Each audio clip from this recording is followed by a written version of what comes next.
UNAM Chicago rinde homenaje a Carlos Fuentes a 10 años de su partida. Conferencias, charlas y lecturas en voz del propio escritor.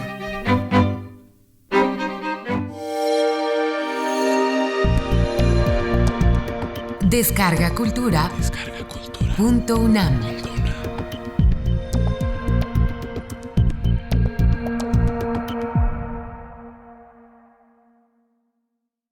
La novela contemporánea. Programa grabado por el maestro Carlos Fuentes el 10 de agosto de 1970 para Radio UNAM. Agotados sus recursos naturalistas, reproductivos en la suma de Zola. Agotados sus recursos sensitivos y psicológicos en la suma de Proust. Agotados sus recursos ideológicos en la suma de Mann. Apropiados sus recursos melodramáticos, de intriga, de futuridad, por el cine, la radio, la prensa, la televisión, la novela clásica, tal como fue concebida de Cervantes a Thomas Mann, estaba amenazada, si no de muerte, sí por una prolongada agonía. Para Camus, la respuesta pudo ser un testimonio de la agonía misma. Para Hemingway o Malraux, la búsqueda de la aventura fuera de las fronteras de Occidente. Para D.H. Lawrence, algo más que eso. La peregrinación a El Dorado, a la tierra prometida y al hombre natural, sensual, consciente de su plexo solar y de su noche sexual, que lavaría los pecados de la fealdad, la inmoralidad y el engaño de la sociedad industrial. Para los más grandes fue un nuevo encuentro, en primera instancia, con el suelo común de la literatura, la poesía. James Joyce, Hermann Broch, Malcolm Lowry y William Faulkner, anteos de la novela, abren su nuevo camino al radicarla en el lenguaje. Sus procedimientos son distintos, pero en el corazón de su obra, en Ulises, la muerte de Virgilio, Bajo el volcán y Luz de agosto, se despliega el arco del lenguaje por encima de las nomenclaturas sociales, psicológicas e ideológicas agotadas. El discurso poético sustituye a la descripción realista, el tiempo a la cronología, el espacio simultáneo al espacio frontal, la taxonomía y el calambur al léxico, la escritura referencial a la escritura ideal, la contaminación a la pureza, la ambivalencia y la polivalencia a la univocidad racional. Solo la poesía en este sentido lato sabe interrogar, porque solo la poesía puede proponer simultáneamente argumentos conflictivos entre sí. El encuentro de la novela con la poesía significa el redescubrimiento de la tierra elemental donde las respuestas prefabricadas de una sociedad que creía conocerlas todas son sustituidas por las preguntas de hombres que nuevamente se interrogan sobre todas las cosas. Y solo la poesía sabe enfrentar sin intermediarios la realidad total, más allá de la acotada o reducida por el esquema ideológico, la ficha clínica, la necesidad política o la facticidad histórica. Por ello, para los surrealistas, la poesía era revolución. Una y otra, en una fusión de identidades, habrían de romper todas las enajenaciones y revelar la realidad íntegra, la realidad real de los hombres, las correspondencias vitales entre lo hecho y lo soñado, entre lo real y lo deseado, entre lo natural y lo personal, entre todas las mitades separadas. Durante los 60s, los novelistas y sus lectores descubrieron que la novela es ante todo una estructura verbal, nada más y nada menos. Aún la novela latinoamericana más popular de todos los tiempos, 100 años de soledad, de Gabriel García Márquez, solo hace uso abundante e irónico de las tretas tradicionales de la novela para resolverlas en una escritura que es simultáneamente previa y posterior a la narración. Como el Cide Hamete Benengeli de Cervantes, el Melquíades de García Márquez, verdadero autor de la novela dentro de la novela, nos niega las comodidades de pensar que la narrativa es solo un ente autónomo o que la ficción refleja simplemente la realidad inmediata. Tanto Cervantes como García Márquez proponen otro problema. Sus libros no han de ser creídos, han de ser leídos. Su realidad es la lectura. Pero solo gracias a la lectura el saber conoce.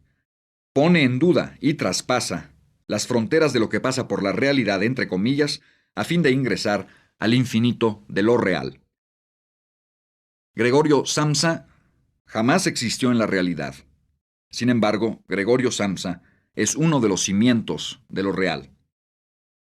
Cuando Don Quijote descubre su propia biografía en una imprenta de Barcelona, cuando Rafael de Valentán adquiere su propio destino en una tienda de antigüedades, cuando el idiota Benji recuerda todo lo que va a suceder, cuando Samsa se desdobla en su realidad física de insecto y su realidad moral de hombre, la novela vence la ilusión del lector, que quisiera estar leyendo bien una obra con autonomía formal, bien una obra con contenido dependiente. Lo cierto es que una narración siempre está previamente escrita o inscrita en el lenguaje, como el destino de Valentán en la piel de Zapa, y el lenguaje es, por definición, creación colectiva. Pero la cristalización sincrónica requiere, para no petrificarse en la estructura, la constante renovación del habla, del discurso, del proceso y del evento de la palabra. El escritor, como las viejas y los idiotas de Faulkner, es el perturbador diacrónico de las estructuras, el ángel maléfico que se posesiona transitoriamente del lenguaje solo porque, anteriormente, ha sido poseído por el lenguaje. El escritor es la instancia del cambio, pero el cambio se revela y consume instantáneamente. Basta un libro para que revierta a la estructura, renovándola, es cierto, reforzándola también. No hay una sola novela importante de los 60s que no realice ese doble tránsito. Primero, aprender una estructura verbal previa. Enseguida, liberarla solo para crear un nuevo orden del lenguaje. He recordado a propósito a ciertos personajes que en todos los casos son creaciones del lenguaje y creadores del lenguaje. Personajes novela, idénticos a la materia que les precede y a la forma que les sucede, transformando aquella. Pero esta nueva forma de lenguaje se convierte inmediatamente en la nueva materia del lenguaje. Ha sido la conciencia del lenguaje lo que ha universalizado a la novela durante la última década, liberándola de las servidumbres que más que profetizar aseguraban su muerte. El lenguaje es un hecho común, y las instancias verbales unitarias, palabra, evento, habla, proceso, discurso, o discontinuas, innovación o institución, alocución o anonimato, historicidad o sistematización, eventualidad o virtualidad, selección u obligación, referencia o clausura, no son patrimonio de cultura, nación, ideología o raza algunas, sino que son categorías solidarias, integrantes del hecho sensible de la palabra, un hecho tan común y tan sensible como la circulación de la sangre, la respiración o el efecto de la luz sobre la retina. La tarea primaria del novelista ha consistido en organizar imaginativamente el incesante reclamo de actualización de la palabra. O como dice Severo Sarduy al referirse al Esamalima, en transmutar sin cesura el saber en discurso. La nueva organización imaginativa de la palabra exige formas literarias de una gran amplitud, de una capacidad tan ancha como las del poema y el mito, de pareja intensidad hasta el shakespeariano filo extremo del riesgo, y de pareja belleza, si esta, como reclamaba Blake, también es exuberancia. Murieron en los 60s las mortecinas crónicas de una clase media en busca de su desolado prestigio anímico. Una doble amenaza aleja a la novela de sus formas y funciones tradicionales. Por una parte, el dogmático decreto televisivo de la liquidación de la era de Gutenberg. Las formas visuales habrían desplazado para siempre a las formas escritas. Por la otra, la saturación degradada del pensamiento marxista, freudiano y existencialista en la ficción. Lo verdadero es el todo, dijo Hegel. Marx y Freud jamás lo contradijeron. En cambio, las novelas fabricadas a partir de sus cosmovisiones se empeñaron en una tarea de reducción, de empobrecimiento, que desembocó en dos proclamas esquemáticas. Lo verdadero es la sociedad. Lo verdadero es el yo. Sartre fracasó en su intento de conciliar estos opuestos. Lo verdadero en todo caso es el clamor angustiado de mi ego inmerso en la sociedad, y, al expresarse en pureza, la novela social, el eterno triángulo entre dos estajanovistas y un tractor, y la novela psicológica, Mi dolor es el dolor del mundo, desembocaron en zonas aledañas a la historieta rosa. Eran obras cerradas, cerradas ante todo al fenómeno verbal en su instancia imaginativa. La apertura al lenguaje, tan delirante en Burroughs, tan poemática en Maurice Roche, tan trágica en Samuel Beckett, tan precisa en Leclésio, tan mítica en García Márquez, tan desamparada en Cortázar, es el signo de la nueva novela contemporánea. Es su riesgo. Abandona las comodidades de una previa justificación, eficacia social, reflejo de la realidad aparente, sollozantes derechos de la angustia privada, y se abre a la aventura de mantener, renovar y transformar las palabras de los hombres. Al hacerlo, multiplica sus auténticas funciones sociales y también su real función psicológica, que son las de dar vida, mediante la construcción y la comunicación verbales, a los diversos niveles de lo real. De esta manera, lejos de agonizar balaceada por la inmediatez visual de las fictivas pistolas de Bonanza o de las muy reales que mataron a los hermanos Kennedy, lejos de haber sido desplazada por el melodrama público de las telenovelas o por el melodrama privado de los confesionarios psiquiátricos, la novela, en la era de McLuhan, ha recobrado post-mortem la salud. Ha descubierto que hay cosas que solo pueden decirse con la palabra. Los ejemplos más obvios de la insustituibilidad del libro, es cierto, son novelas reportajes, A Sangre Fría de Truman Capote y Los Ejércitos de la Noche de Norman Mailer, pero son libros y ninguna película, ningún programa de televisión, ninguna ficha clínica podrían sustituir la versión verbal. Podrían darse versiones visuales o interpretaciones psicosociales, pero serían en el acto mismo otra cosa y no novelas. Las malas novelas recientes son las que, sin problema alguno, son ya otra cosa desde su principio y no literatura. Son psicología, son sociología, son cine, son televisión, son cómics. Apertura e insustituibilidad. Novelas como Naked Lunch, Rayuela, Cosmicómique, La reivindicación del conde Don Julián, Le Deluge, Cosmos, Después del banquete, Z. Novela, que constituyen un sistema de referencias sin clausura posible, porque su materia misma es el hecho verbal sensible, actual, renovable. Y porque su visión finalmente es la de la tragedia y ya no la del drama o la del melodrama. El hombre, como sus palabras, es el vehículo de una esperanza que, a sabiendas de su inevitable fracaso, se mantiene en el acto de manifestarse. La novela de los 60s, al definirse como forma verbal abierta e inasimilable a los mass media, inmediatamente adquiere un rango revolucionario.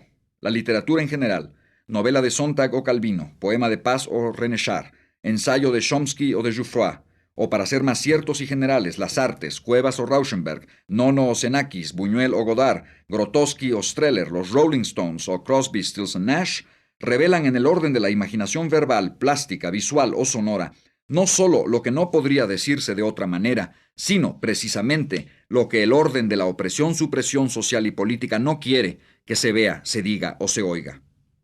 Lo verdadero es el todo.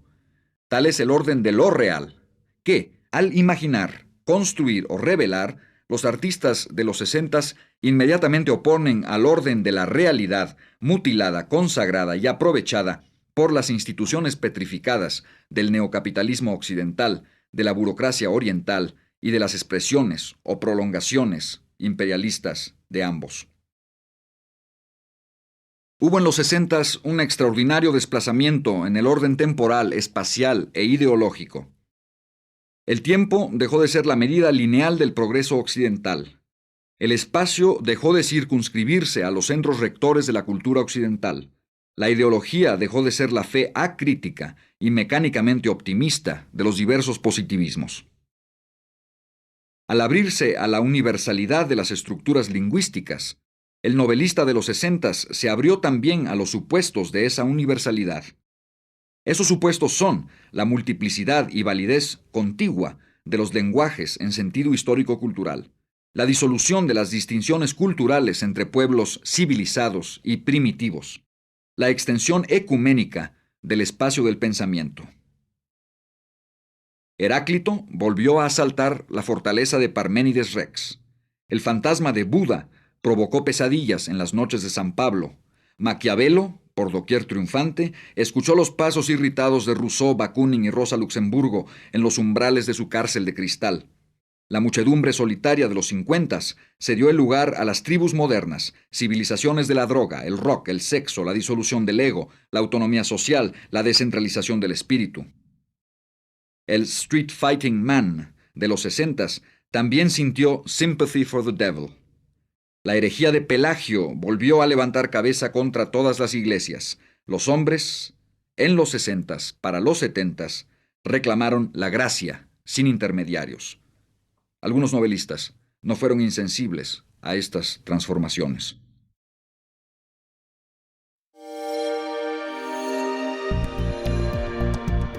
Descarga Cultura. Descarga Cultura. .unam